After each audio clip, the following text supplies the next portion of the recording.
मन नियंत्रणाद्वारे इतरांना मदत कशी करावी. निबंध भाग 2. मानसिक शक्ती आणि विश्वास यांच्या सहाय्याने इतरांना मदत करण्याची संकल्पना अत्यंत प्रभावी आहे. दिलेल्या उतायात लेखकाने या प्रक्रियेतील काही महत्त्वाचे तत्त्व स्पष्ट केले आहेत. त्यामध्ये सर्वात महत्त्वाचा मुद्दा म्हणजे विश्वास, बिलीफ आणि अपेक्षा, एक्सपेक्टॅन्सी. जवळपास 2000 वर्षांपूर्वीही हा विचार मांडला गेला होता की आपण जे काही मनापासून इच्छितो आणि प्रार्थनेत विश्वास ठेवतो ते आपण प्राप्त करू शकतो.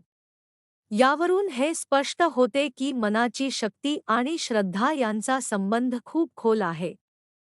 जेव्हा आपण एखाद्या व्यक्तीला निरोगी अवस्थेत मनात पाहतो, व्हिज्युअलायझेशन, तेव्हा एक क्षण असा येतो की आपल्याला आतून समाधान वाटते की आपण जे करायचे होते ते पूर्ण झाले आहे.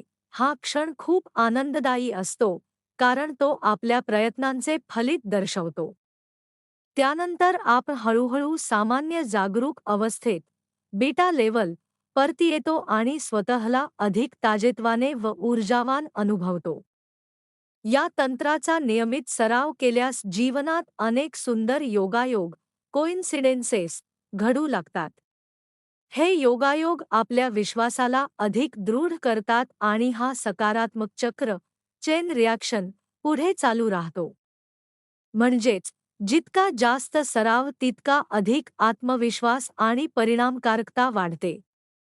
श्रद्धेवर आधारित उपचार पद्धती, फेथ हीलिंग, आणि मानसिक उपचार, सायकिक हीलिंग, यांच्या पद्धती भिन्न असल्या तरी त्यांची मूलतत्वे समान आहेत. दोन्ही पद्धतींमध्ये व्यक्तीला अधिक खोल मानसिक स्तरावर नेले जाते आणि त्याच्या विश्वास व अपेक्षा अधिक मजबूत केल्या जातात. विविध संस्कृतींमध्ये या पद्धती वेगवेगळ्या प्रकारे दिसतात, पण त्यांचा उद्देश एकच असतो.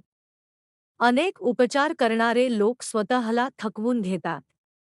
काही वेळा ते इतके थकतात की त्यांची ऊर्जा कमी होते. मात्र माइंड कंट्रोल पद्धतीमध्ये याच्या उलट अनुभव येतो. जेव्हा आपण इतरांना मदत करतो, तेव्हा आपल्यालाही एक सकारात्मक ऊर्जा मिळते. आपण अधिक उत्साही आणि ताजेतवाने वाटतो. म्हणजेच इतरांचे उपचार करताना आपलेही कल्याण होते.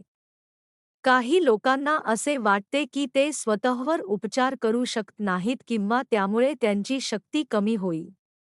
परंतु हे चुकीचे आहे. अनेक वेळा सिद्ध झाले आहे की आपण स्वतःलाही याच तंत्राने मदत करू शकतो.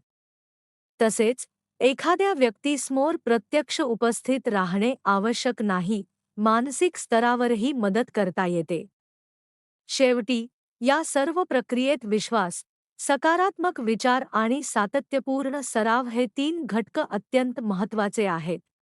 योग्य पद्धतीने वापरल्यास मनाची शक्ती ही केवळ इतरांना मदत करण्याचे साधन नसून स्वतःच्या जीवनातही सकारात्मक बदल घडवणारी एक प्रभावी शक्ती आहे.